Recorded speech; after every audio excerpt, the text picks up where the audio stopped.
नमस्कार। मैं हूं आपका दोस्त विजय विद्रोही। आप मुझसे जुड़ चुके हैं, इसके लिए आप सबका तहे दिल से शुक्रिया। और अगले 6-7 मिनट में आपसे जुड़े रहने की कोशिश करूंगा। आज बात करेंगे कर्नाटक के विधानसभा चुनाव की। आप में से बहुत लोगों ने कहा कि कर्नाटक पर मुझे एक वीडियो बनाना चाहिए, तो मुझे लगा कि एक न्यूज़ पैक की ज़रूरत है। न्यूज़ पैक कांग्रेस के नेता डी के शिव कुमार ने दे दिया जब उन्होंने एक प्रेस कॉन्फ्रेंस की, जिसमें उन्होंने बीजेपी से आए एक दो विधायक और एक पूर्व मेयर को उन्होंने कांग्रेस पार्टी में शामिल किया। ऐसा बहुत कम होता है कि बीजेपी से लोग कांग्रेस में जा रहे हो। तो कर्नाटक क्या दिखा रहा है? क्या कांग्रेस की सरकार बनती हुई दिख रही है? डी के शिव कुमार तो यही दावा कर रहे हैं कि उनके इंटरनल सर्वे में कांग्रेस को 140 के आसपास सीटें मिलती हुई दिख रही हैं। कुल विधानसभा 224 की है, जीत के लिए 113 चाहिए। और उनका कहना था कि इससे पहले के सर्वे में कांग्रेस को 136 मिल रही थी, अब 140 मिल रही है, यानी कांग्रेस चढ़ाव पर है। क्या बीजेपी उतार पर है, या ये कांग्रेस का इंटरनल सर्वे है? इसको इस लिहाज से हमें इसमें संदेह करना चाहिए कि इसमें बढ़ा चढ़ाकर बताया गया होगा, क्योंकि कुछ और सर्वे आए हैं जो कांग्रेस को एज बता रहे हैं। कुछ में तो कांग्रेस बहुमत पाती हुई दिख रही है, कुछ में कांग्रेस बहुमत से चूक रही है, लेकिन सभी सर्वे मोटे तौर पर कांग्रेस को बीजेपी के मुकाबले आगे बता रहे हैं। लेकिन अभी चुनाव दूर है। मई में फर्स्ट या सेकंड सेकंड वीक में चुनाव होंगे। पिछली बार भी सेकंड वीक के आसपास चुनाव हुए थे। पिछली बार 224 में से 104 सीटें बीजेपी ने जीती थी, कांग्रेस ने 78 सीटें जीती थी, जेडीएस ने 37 सीटें जीती थी, और कांग्रेस और जेडीएस ने मिलकर सरकार बनाई थी, जो ऑपरेशन लोटस के बाद गिरा दी गई थी, और कुमारस्वामी देवेगौड़ा के बेटे वो मुख्यमंत्री बनाए गए थे। जातीय समीकरण की बात कर लेते हैं। देखिए, जातीय समीकरण के हिसाब से देखा जाए तो सबसे प्रभावशाली जाति वहाँ लिंगायतों की हैं, जो उत्तर कर्नाटक में है। इनके पास मठ हैं, ट्रस्ट हैं, एजुकेशनल इंस्टीट्यूट हैं, मेडिकल इंस्टीट्यूट हैं, इंजीनियरिंग इंस्टीट्यूट है, पैसा बहुत है, प्रभाव बहुत है, और इनके चेले बहुत हैं, वोटर बहुत हैं। 16-17% वोटर माने जाते हैं। इसके बाद वोकालिगा है, जो दक्षिण कर्नाटक में जिनकी बहुतायत है, वो जेडीएस के समर्थक रहे हैं और कांग्रेस को भी वोट देते रहे हैं। लिंगायत बीजेपी को वोट देते रहे हैं। लिंगायत पहले बीजेपी को वोट नहीं देते थे, लेकिन उनके एक मुख्यमंत्री बनाए गए थे वीरेंद्र पाटिल। राजीव गांधी के समय की बात है। राजीव गांधी बेंगलोर आए थे, एयरपोर्ट पर उतरे और मुख्यमंत्री वीरेंद्र पाटिल को किसी मुद्दे पर उन्होंने सरेआम डांट दिया था। तब से लिंगायतों में ये भाव चला गया कि कांग्रेस उनका अपमान करती है। तो खैर, जातिगत समीकरण की बात कर रहे थे। करीब 22% सबसे ज़्यादा वहाँ माने जाते हैं ओबीसी की आबादी है। इसमें से भी 7% कोरबा है, जो सिद्धारमैया जिसका प्रतिनिधित्व करते हैं। इसके अलावा दलित आबादी अच्छी खासी है, 19.5 20% के आसपास। अल्पसंख्यक करीब 16-17% हैं, जिसमें से 3-4% ईसाई हैं, 13% के आसपास मुस्लिम माने जाते हैं। तो कांग्रेस का वोट बैंक इस हिसाब से देखा जाए तो कागजों में वैसे ही मजबूत दिखता है। दलित उनके वोट बैंक का हिस्सा रहे हैं। इसके अलावा मुसलमान अल्पसंख्यक उनके वोट बैंक का हिस्सा रहे हैं। ये कुल मिलाकर करीब करीब 40% हिस्सा हो जाता है।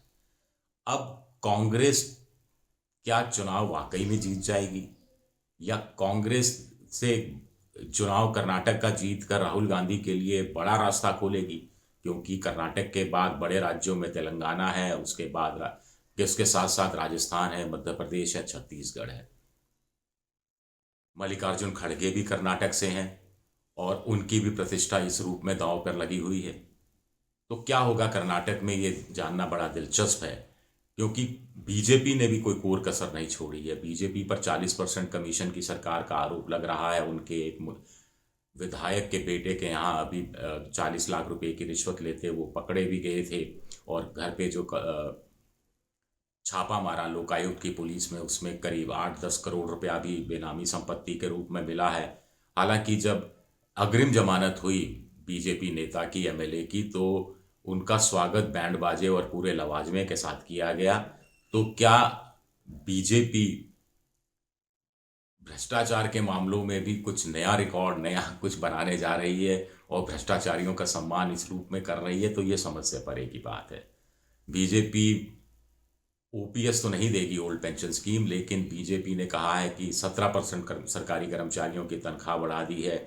इकोनॉमिक वीकर सेक्शन के तहत जो 10% आरक्षण मिलता था, उसमें कर्नाटक में सिर्फ 4% ही ईडब्ल्यूएस के तहत आ रहे थे। बाकी 6% बचा हुआ आरक्षण सरकार ने एक प्रस्ताव तैयार किया कि उसमें से 2-3% वो का लिंगायतों को दे दिया जाएगा, 1.5-2% वोकालिंगों को दे दिया जाएगा। ऐसा आमतौर पर होता नहीं है, लेकिन कर्नाटक में प्रस्ताव तैयार किया गया है। बजट के अंदर भद्रक इलाके के लिए 5,300 करोड़ की योजना भी सैंक्शन की गई। प्रधानमंत्री के भी लगातार दौरे हो रहे हैं, अमित शाह के भी लगातार दौरे हो रहे हैं। वहाँ पर हिंदुस्तान एरोनॉटिकल लिमिटेड हेलीकॉप्टर बड़ी संख्या में बनाएगी। उस प्रोजेक्ट से भी लोगों को रोजगार मिलेगा, इस बात की घोषणा खुद प्रधानमंत्री ने की थी। तो बीजेपी को लग रहा है कि लाभार्थियों के बल पर थोड़ा हिंदू मुस्लिम भी होता रहा है, थोड़ा बहुत ज़्यादा ही होता रहा है। हिजाब वाला मामला, हलाल वाला मामला, धर्मांतरण वाला मामला, लव जिहाद वाला मामला, ऐसे बहुत से मामले उठते रहे हैं। हालांकि श्री राम सेना, जो कि लव जिहाद और धर्मांतरण के मुद्दों को मैसूर और दूसरे इलाकों में उठाती रही है, वो कुछ नाराज इस समय बीजेपी से दिख रही है। बीजेपी की एक दूसरी मुसीबत येदियुरप्पा है। येदियुरप्पा को मुख्यमंत्री पद से हटाया गया तो सुना है कि रोते रोते उन्होंने इस्तीफा दिया था। 80 साल के हैं, फिर उनको बीजेपी ने संसदीय बोर्ड का हिस्सा बना दिया, लेकिन उससे भी येदियुरप्पा खुश नहीं है। अपने बेटों को वो स्थापित करना चाहते हैं राजनीति में, तो येदियुरप्पा का क्या रुख रहेगा, ये भी बहुत कुछ डिपेंड करेगा। बीच में एक बार येदियुरप्पा पार्टी छोड़ गए थे, अलग से पार्टी बनाई थी और बीजेपी सत्ता से आने से महरूम रह गई थी। कर्नाटक में येदियुरप्पा ने ही बीजेपी के लिए सत्ता का द्वार खोला था, और जब जब रिजल्ट आते थे तब तक वो एक नई पोशाक सिलवा लेते थे कि अब मुख्यमंत्री पद की शपथ लेंगे या मंत्री की शपथ लेंगे। लेकिन ऐसा मौका उनको फिर कई चुनाव उनको इस तनाव के दौर से गुजारने पड़े, और उसके बाद उनको मौका मिला और उसके बाद वो मुख्यमंत्री बने थे। तो बीजेपी के कई सरदर्द हैं, ये हमने आपको बताया। कांग्रेस भी कोई मौका नहीं चूक रही, प्रियंका गांधी को आगे कर रही है। प्रियंका गांधी वहाँ गई तो फिर कहा गया कि 200 यूनिट के आसपास शायद मुफ्त बिजली देने की बात कही गई, किसानों के लिए मुफ्त बिजली देने की बात कही गई। जो महिलाएं, घर की सबसे बुजुर्ग महिलाएं हैं, उनके खाते में हर महीने 2 से 3 हज़ार रुपये डालने की बात कही गई। इसका अनुसरण करते हुए बीजेपी ने भी कहा कि वो दलित महिलाओं के खाते में 1,000 या 2,000 रुपया डालेगी। तो कांग्रेस भी कोई रेवड़ियां बांटने में भी पीछे नहीं है और कोई कोर कसर उस रूप में नहीं छोड़ रखी है। कर्नाटक में एक सिरदर्द है सिद्धारमैया बनाम डीके शिव कुमार का। दोनों की राजनीतिक अदावत जग जाहिर है और दोनों मुख्यमंत्री बनना चाहते हैं। सिद्धारमैया तो पहले मुख्यमंत्री रह चुके हैं, वो कोरबा से आते हैं, ओबीसी से आते हैं, और डीके शिव कुमार आते हैं वोकालिंगा से। सिद्धारमैया चाह रहे हैं जेडीएस के साथ समझौता कर लें, और डीके शिव कुमार इसके पक्ष में नहीं है। वो पिछले उदाहरण देते हैं, पिछले लोकसभा चुनाव का उदाहरण देते हैं, जब दोनों मिलकर साथ लड़े थे। लेकिन उससे हुआ क्या कि गणित तो बैठ गया लेकिन केमिस्ट्री नहीं बैठी। आमतौर पर दलित कांग्रेस को वोट देते रहे हैं। पिछले से पिछले विधानसभा चुनाव में तो 65% दलितों ने कांग्रेस को वोट दिया था। लेकिन जब संयुक्त रूप से चुनाव लड़ा जेडीएस और कांग्रेस ने, तो 40% दलित नाराज होकर बीजेपी के खाते में चला गया। इसी तरह वोकालिंगा जेडीएस को वोट देते रहे, कुछ हिस्सा उनका कांग्रेस को वोट देता रहा। लेकिन जब दोनों के बीच समझौता हुआ, कांग्रेस और जेडीएस के बीच में, तो वोकालिंगाओं का 60% हिस्सा बीजेपी में चला गया था। लोकसभा चुनाव के संदर्भ में मैं आपसे बात कर रहा हूं। तो केमिस्ट्री नहीं बैठती इसकी। तो कुछ लोगों का कहना है कि दोनों अलग लड़ें और उसके बाद जैसी भी परिस्थितियां बने, अगर त्रिशंकु सरकार बनती है तो फिर जेडीएस के साथ सत्ता में हाथ मिलाया जा सकता है, और अपने दम पर भी कांग्रेस सरकार बनाती है तो भी जेडीएस को अपने साथ लिया जा सकता है, ताकि अगला लोकसभा चुनाव दोनों मिलकर लड़ें। उधर बीजेपी थोड़े डोरे डाल रही है जेडीएस पर।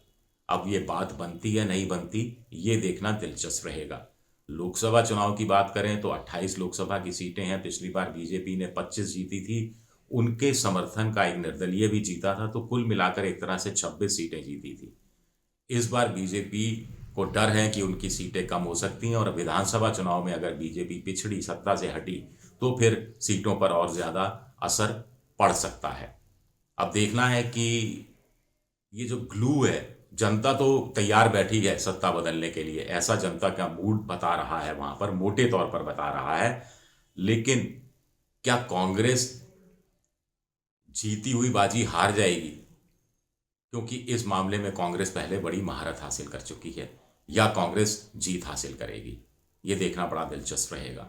चलिए, शुक्रिया मेरा ये वीडियो देखने के लिए। पसंद आए तो शेयर कीजिए, लाइक कीजिए, सब्सक्राइब कीजिए और घंटी जैसी आकृति बेल आइकन दबा दीजिए, ताकि नया वीडियो आए तो आपको पता लग जाए। विद्रोही7 मेरा ट्विटर हैंडल है, विजय विद्रोही7 इंस्टाग्राम पर विजय विद्रोही7 और ट्विटर पर विद्रोही7। फेसबुक पर भी मेरा पेज है, विजय विद्रोही पेज। आपके सुझावों का मुझे इंतजार रहेगा। शुक्रिया, बहुत बहुत शुक्रिया।